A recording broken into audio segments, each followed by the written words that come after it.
In the quiet, tree-lined streets of Maplewood Estates, life had always been peaceful. The kind of place where kids played outside until the streetlights came on, neighbors waved hello over white picket fences, and everyone knew each other's names. It was a neighborhood that prided itself on its calm and friendly vibe. But all of that changed one summer when a new family moved into the house at the end of Birch Lane. The trouble didn't start right away. At first, the new arrival seemed harmless enough. She introduced herself as Karen, a middle-aged woman with perfectly styled hair, designer sunglasses perched on her head, and an air of authority that made it clear she expected things to go her way.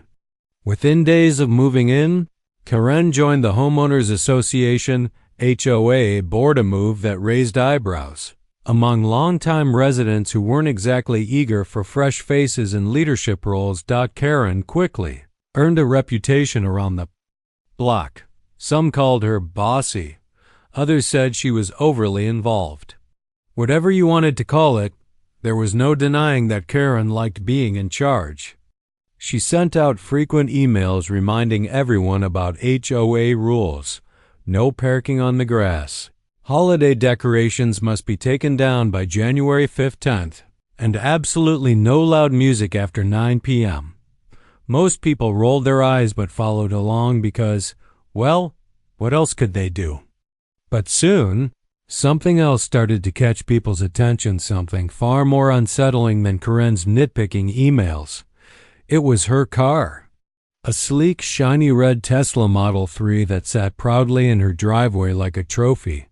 Everyone noticed it, not just because it was fancy, but because it never seemed to leave. Day after day, the Tesla stayed parked in the same spot, gleaming under the sun. And every morning, without fail, it appeared fully charged, ready to roll. At first, nobody thought much of it. After all, Teslas were electric cars, and charging them overnight was normal. But then strange things began happening. People started noticing their electricity bills creeping up little by little. Not enough to raise alarms at first, but enough to make folks scratch their heads. "Did we use more power this month?" one neighbor asked during a casual chat.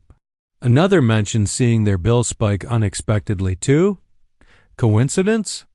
Maybe, or maybe not. It wasn't until late one evening, while taking out the trash, that someone finally figured out what was going on.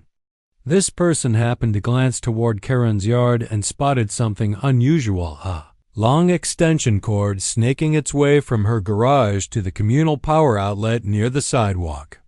That outlet, which was supposed to be used only for holiday lights or occasional outdoor events, now seemed to have a very different purpose. Curiosity got the better of him, and he crept closer, careful not to be seen. Sure enough, the cord disappeared behind Karen's fence, leading straight to her Tesla. His jaw dropped as realization hit him like a ton of bricks. Karen wasn't paying to charge her expensive car. Instead, she was stealing electricity from him. The shared meter, a resource meant for everyone in the community. Word spread quickly, though quietly, through the neighborhood. Conversations huddled in driveways and whispered across backyard fences revealed that many had suspected something fishy was going on. Now, they had proof. Anger simmered beneath the surface, but no one dared confront Karen directly. Everyone knew how volatile she could be. Her sharp tongue and knack for turning minor disagreements into full-blown arguments kept most people at arm's length. One man, however, couldn't let it slide. He lived across the street from Karen and had grown increasingly frustrated with her antics since she moved in. To say he disliked Karen would be an understatement. She'd already reported him twice for minor infractions, one time for leaving his trash can out a few hours too long, another for trimming his hedges slightly higher than HOA guidelines allowed. Each complaint felt petty and vindictive, adding fuel to the growing resentment he harbored toward her. When he heard about the stolen electricity, it pushed him over the edge. Enough was enough. Something had to be done, but what? Reporting her to the HOA might sound like the logical step, but past experience told him it wouldn't work. Karen ran circles around the board, twisting rules and intimidating members until they caved to her demands. There had to be another way, a smarter, subtler approach that would teach her a lesson without causing unnecessary drama. And so, an idea began to form in his mind.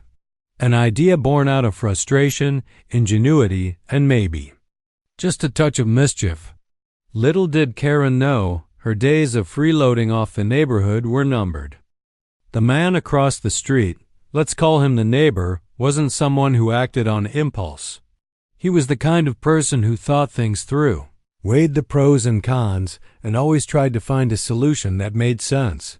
But this time, something inside him snapped. The more he thought about Karen stealing electricity to charge her Tesla, the angrier he got. It wasn't just about the money, though that was part of it. It was the principle of the thing. How could she waltz into their neighborhood, act like she owned the place, and then blatantly take advantage of everyone? So he decided to dig deeper.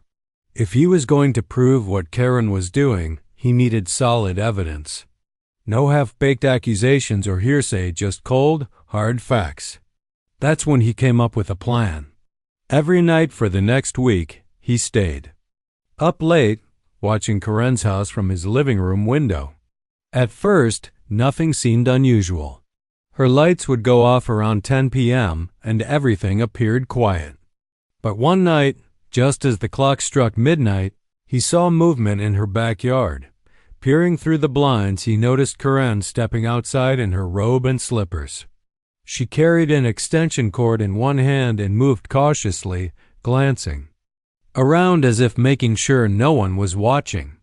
Then, without hesitation, she plugged the cord into the communal outlet near the sidewalk, the very same outlet meant for holiday decorations, and connected it to her Tesla. Bingo! His heart raced as he grabbed his phone and started recording. He zoomed in as much as possible, capturing every detail. The cord snaking across her lawn, the glow of the charging port on her car, even Karen's smug expression as she walked back inside. Over the next few days, he repeated the process, collecting video after video, each clip showing the same pattern. Karen didn't charge her Tesla during the day when people might see her. She waited until the dead of night, banking on the assumption that everyone else was asleep, with enough footage to make his case. The neighbor knew he couldn't keep this information to himself. He reached out to a couple of trusted neighbors, people who had also been vocal about Karen's behavior, and shared what he'd discovered. Their reactions ranged from disbelief to outright fury. One woman muttered under her breath, "Unbelievable. She really thinks she can get away with this?" Another shook his head, saying, "We've suspected something shady for months, but I never imagined it was this bad." The group huddled together in someone's garage, brainstorming ways to handle the situation. Some suggested reporting Karen to the HOA board, but the neighbor quickly shut that idea down. "She'll twist the rules again," he said. "You know how she is. By the time we're done explaining, she'll have convinced them it's our fault somehow." Others proposed cutting the cord or tampering with the outlet themselves, but the neighbor knew those actions could escalate things unnecessarily. They needed something smarter, something that sent a clear message without crossing any legal lines. That's when inspiration struck. The neighbor remembered an old project he'd worked on years ago, a small device designed to create controlled power surges. Back then, it had been nothing more than a fun experiment, something to tinker with in his spare time. But now, it occurred to him that this gadget might serve a new purpose. What if he installed it on the communal outlet? When Karen plugged in her Tesla, the surge would overload the system, frying her battery. It was risky, yes, but it was also poetic justice. After all, she'd been siphoning electricity for free for months. Why not give her a taste of her own medicine? The idea sparked immediate debate among the group. Some loved it, seeing it as the perfect way to teach Karen a lesson without directly confronting her. Others were hesitant, worried about potential consequences. What if she finds out it was us? One neighbor asked nervously. Or worse, what if someone gets hurt? The neighbor reassured them, explaining that the device would only cause a minor surge enough to damage her car but not harm anyone. Besides, they wouldn't leave any trace behind. As long as they were careful, there'd be no way to connect. The incident back to them. Once everyone agreed to move forward, the neighbor went to work. He spent hours in his garage, dusting off old tools and piecing together the components of the device. It wasn't complicated, just a few wires, a resistor, and a remote trigger, but it required precision. He tested it multiple times, ensuring it worked exactly as intended. Each successful trial filled him with a mix of excitement and nerves. This was uncharted territory for him, and while he believed he was doing the right thing, he couldn't shake the feeling that he was playing with fire. Finally, the device was ready. Late one night, under the cover of darkness, the neighbor crept out of his house with the gadget tucked safely in a backpack. His hands trembled slightly as he approached the communal outlet, knowing full well that getting caught would mean trouble. But adrenaline pushed him forward. With practiced ease, he attached the device to the outlet, hiding it behind some bushes so it wouldn't draw attention. Once everything was set, he double-checked his work, making sure the remote trigger was functioning properly. Satisfied, he slipped back home, his mind racing with anticipation. The next morning, the neighborhood buzzed with quiet tension. Everyone involved in the plan knew what was coming, but they played it cool, pretending nothing was amiss. Karen, oblivious to the trap laid before her, went about her usual routine. And as night fell once again, the stage was set for the ultimate showdown. The day after the device was installed, the air in Maplewood Estates felt heavier than usual. It wasn't just the humid summer weather pressing down on everyone, it was the weight of anticipation. A neighbor who had set up the power surge. Gadget couldn't shake the feeling that something big was about to happen. He tried to act normal, going through his daily routine, mowing the lawn, chatting with a passerby, even waving at Karen when she stepped outside to check her mail. But inside, his mind was racing. Would the plan work? What if something went wrong? And most importantly, how would Karen react when her precious Tesla met its fate? By evening, the tension had spread to the other neighbors involved in the scheme. They exchanged nervous glances across driveways and whispered updates during their evening walks. One woman mentioned seeing Karen inspecting her car earlier that day, running her hand along the sleek red paint as if checking for scratches. Another neighbor reported hearing her complain loudly about those lazy HOA board members not maintaining the communal outlets properly. None of them dared to admit they knew exactly what was coming, but they all secretly hoped it would. Teach her a lesson. As the sun dipped below the horizon and the streetlights flickered on, the neighborhood grew quiet. Most residents retreated indoors, settling in for the night.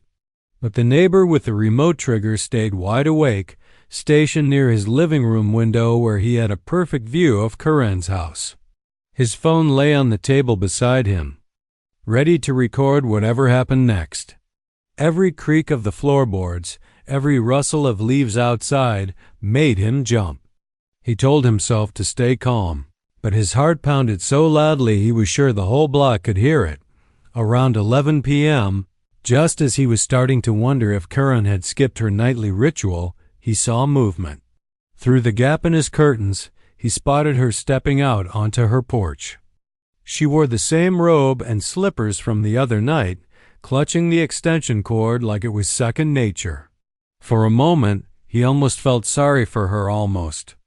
Then he remembered all the times she'd berated people over minor rule violations, all the electricity she'd stolen without a second thought, and the pity vanished instantly.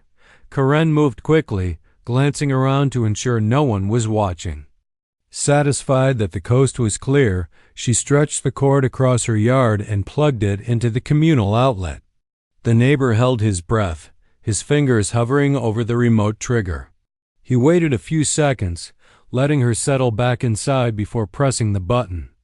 There was a sharp crackling sound, followed by a burst of light from the outlet. Sparks flew into the air, illuminating Karen's yard like a 4th of July fireworks display. For a split second, everything went silent. Then came the unmistakable sound of Karen screaming. She bolted out of her house, barefoot and wide-eyed, staring at the chaos unfolding in front of her. Her Tesla's charging port sputtered and died, leaving the car eerily dark. Panic washed over her face as she yanked the cord free and inspected the damage. Even from across the street, the neighbor could see her mouth moving, though he couldn't make out the words. Whatever she was saying, it probably wasn't polite. Karen stormed back inside, slamming the door behind her. The neighbor let out a shaky laugh, half relieved, half giddy. It had worked. The device had done exactly what it was supposed to do, fried her Tesla's battery without causing any real harm. Still, adrenaline coursed through him as he realized the fallout was only beginning. Tomorrow, the neighborhood would be buzzing with questions. Who caused the power surge? Why did it happen? And most importantly, who would Karen blame? The next morning, whispers filled the streets of Maplewood Estates. Neighbors gathered in small clusters, speculating about the strange events of the previous night. Some claimed they'd heard a loud popping noise, while others swore they saw sparks flying. A few joked that maybe Karen's Tesla had finally rebelled against her bossy personality. No one mentioned the communal outlet or the possibility of foul play, at least not openly. Everyone seemed content to let the mystery linger, waiting to see how Karen would respond, and respond she did. By mid-morning, Karen had emerged from her house, looking frazzled but determined. She marched straight to the communal outlet, examining it closely. When she didn't find anything obviously wrong, she called an electrician. Within hours, a van pulled up and a technician began poking around the area. The neighbor watched nervously from his window, wondering if the man would discover the hidden device. But to his relief, the electrician didn't seem suspicious. Instead, he shrugged and told Karen the outlet was old and needed replacing, a conclusion that left her fuming but empty-handed. Karen refused to accept defeat. She spent the rest of the day knocking on doors, accusing her neighbors of sabotage. Someone did this on purpose, she declared, pointing a finger at anyone within earshot. I know it. Most people feigned ignorance, offering sympathetic smiles while secretly enjoying her frustration. Others avoided her altogether, pretending to be busy whenever she approached. The neighbor kept a low profile, avoiding eye contact and sticking close to home. He knew better than to engage with her directly, not yet. Anyway, despite the mounting pressure, Karen couldn't produce any evidence to support her claims. Without proof, her accusations sounded hollow, even to her own ears. Frustrated and embarrassed, she retreated to her house, muttering under her breath about ungrateful neighbors and HOA incompetence. Meanwhile, the rest of the neighborhood breathed a collective sigh of relief. For now, the danger had passed. Karen's Tesla was out of commission, and the stolen electricity issue had been resolved in a roundabout way. But deep down, the neighbor knew this wasn't the end. Karen wasn't the type to let things go easily. If anything, her pride would drive her to dig deeper, searching for answers until she found someone to blame. And when that day came, he would need to be prepared. Until then, he allowed himself a small sense of satisfaction.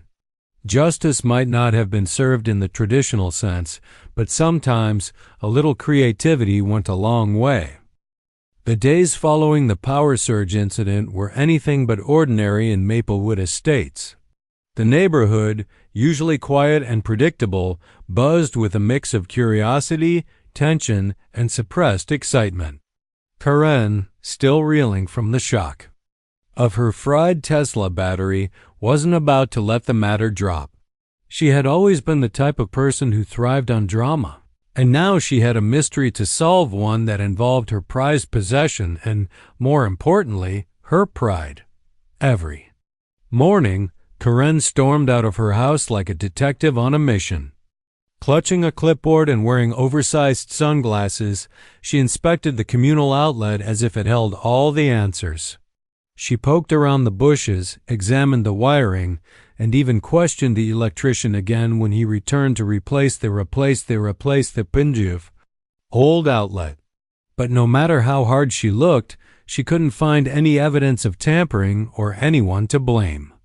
The electrician kept repeating the same explanation. It's just an old outlet. These things happen. To Karen, this was unacceptable. How could something like this just happen?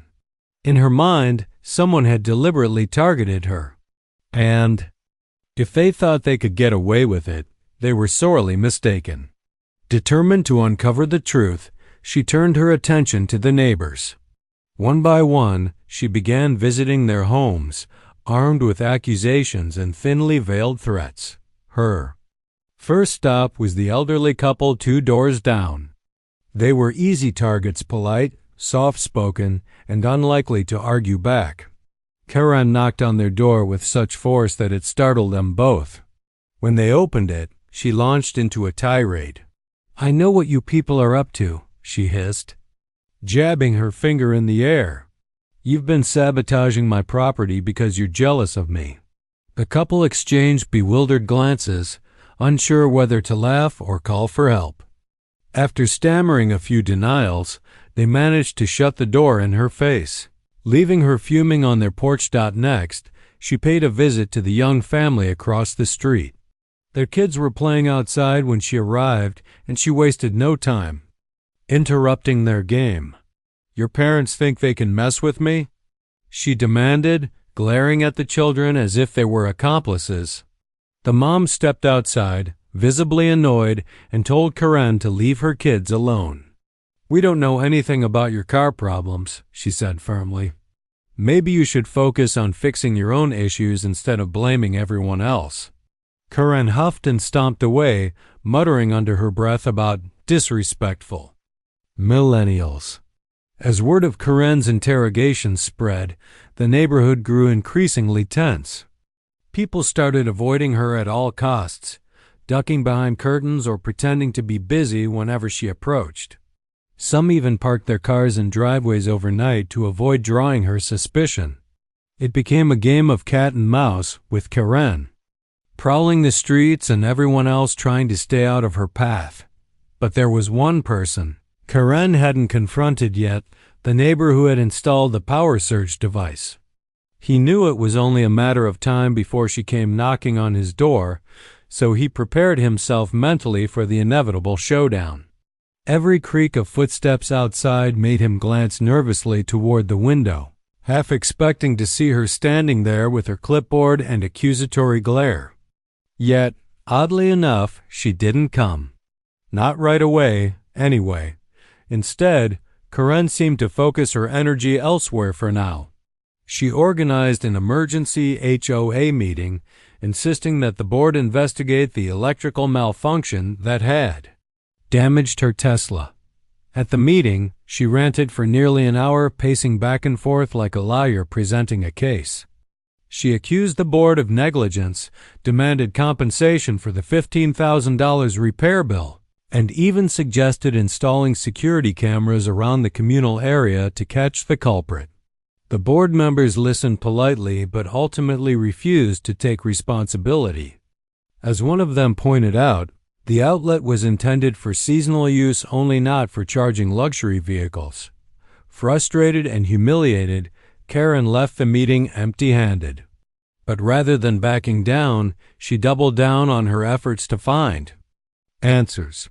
She hired another electrician, this one more expensive and supposedly more thorough. For days, he poked and prodded the outlet, tested the wiring, and examined every inch of the surrounding area. In the end, his conclusion matched the first electrician's. It's just wear and tear. Nothing malicious here. Karen refused to believe it. If it wasn't the outlet, then who or what was responsible? She began piecing together her own theory, convinced that someone in the neighborhood had rigged the system to target her specifically. Her paranoia reached new heights as she started noticing little details she'd overlooked before. A flickering streetlight, a loose wire near the curb, even the faint hum of electricity coming from the communal box.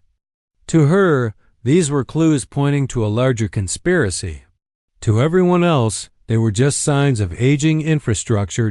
Meanwhile, the rest of the neighborhood tried to carry on with their lives, though it was hard to ignore the elephant in the room, or rather, the red Tesla sitting lifeless in Karen's driveway. Conversations at the mailbox or over backyard fences inevitably turned to the topic of Karen and her misfortune. Some felt guilty for not stepping in to stop her earlier, while others saw poetic justice in the situation. A few even joked about starting a pool to guess how long it would take her to figure out the truth.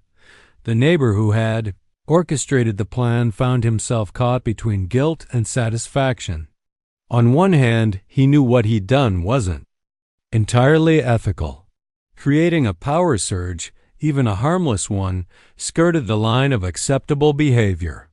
But on the other hand, he couldn't deny the sense of vindication he felt.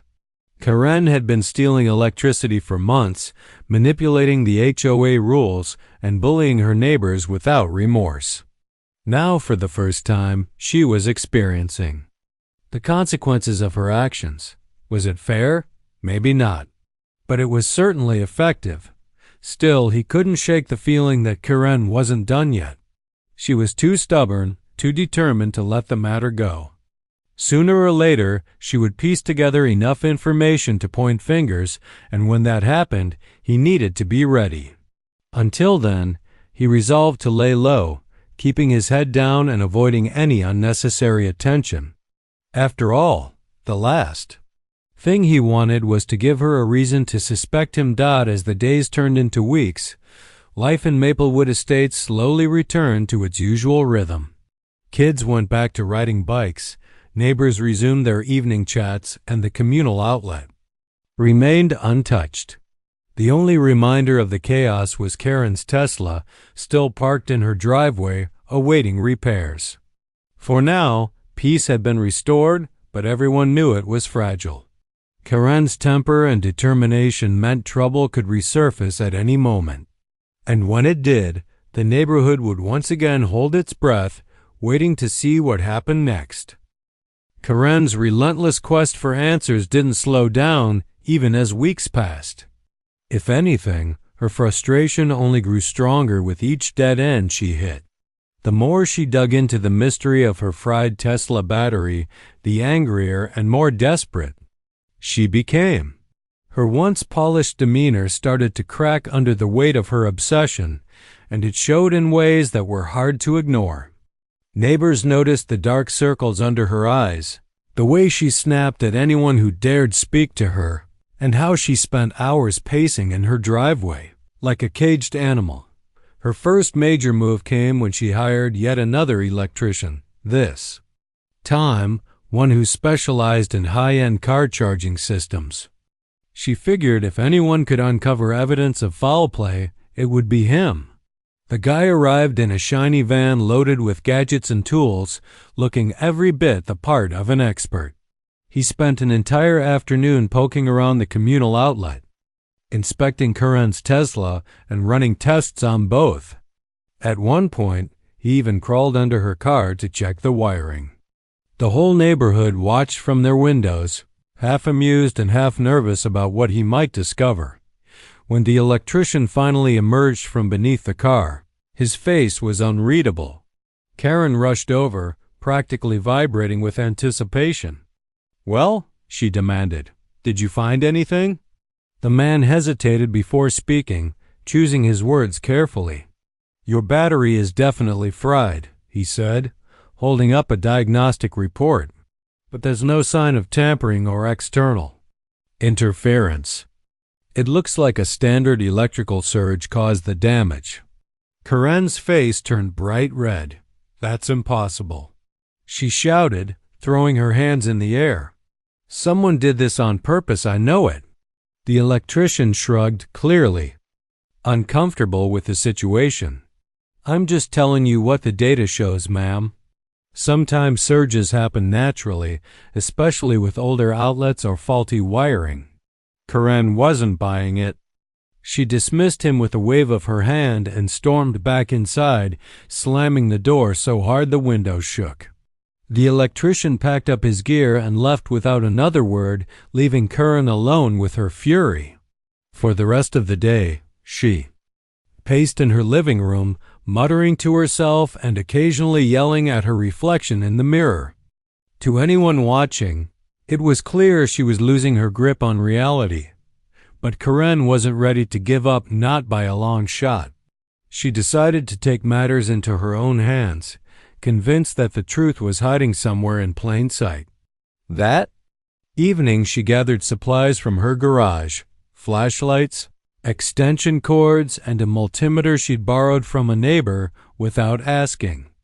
Armed with her makeshift toolkit, she headed out to the communal outlet after midnight, determined to catch whoever or whatever was behind the sabotage.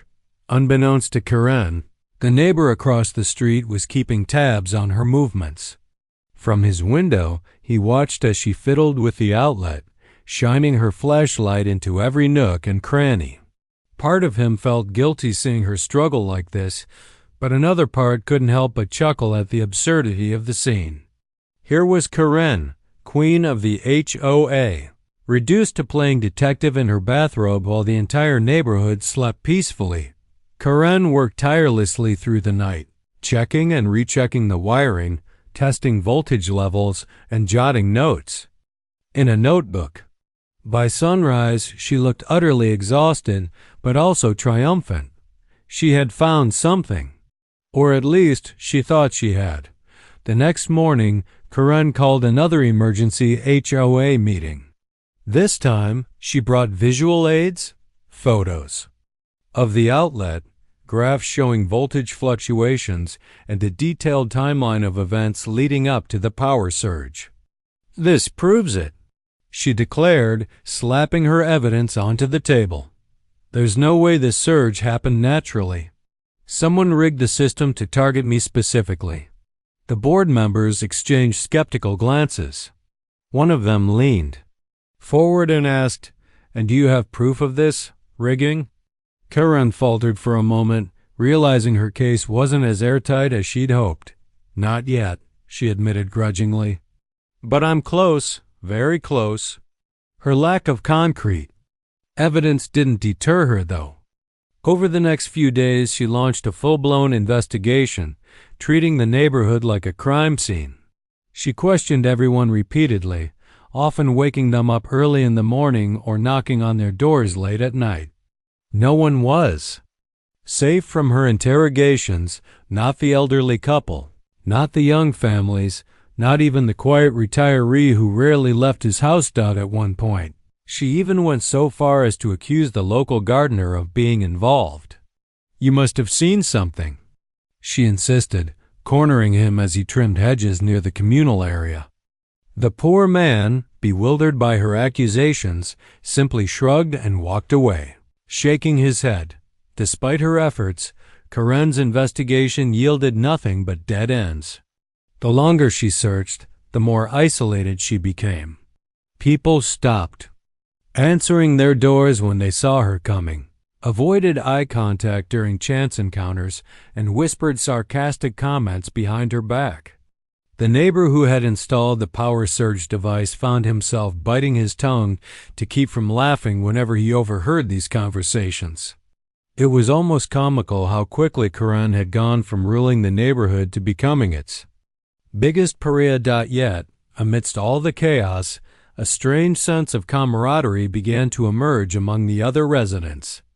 They bonded over shared stories of Karen's antics, exchanging knowing looks and subtle nods whenever she passed by. In a weird way, her crusade had brought them closer together. Even those who had initially been hesitant to get involved now felt united in the silent triumph over her. One evening, Karen finally made her way to the neighbor's doorstep, the one person she hadn't confronted yet. He had been dreading this moment for weeks, rehearsing what he would say if she ever showed up. When he heard the familiar knock, knock, knock, his stomach tightened. Taking a deep breath, he opened the door and forced a polite smile. "Hi," he said casually, trying to sound surprised. "What can I do for you?" Karen wasted no time getting to the point. "I know you've been avoiding me," she snapped, glaring at him. "Everyone else has given me the runaround, but I'm not stupid. You've hated me since I moved in, haven't you? Admit it, you're the one who sabotaged my car." The accusation hung in the air like a storm cloud, heavy and suffocating. The neighbor froze for a split second, then let out a low laugh. "Me? Sabotage your car?" "That's ridiculous," he replied smoothly. "Why would I do that?" Karen narrowed her eyes, studying his face for any sign of guilt. "Because you've always resented me," she spat. "Ever since I joined the HOA board, you've been looking for ways to undermine me." He kept his expression neutral, shrugging nonchalantly. "Look, I don't know what happened to your car, but it wasn't me. Maybe you should stop accusing people and focus on fixing the problem." For a moment, Karen seemed unsure of herself.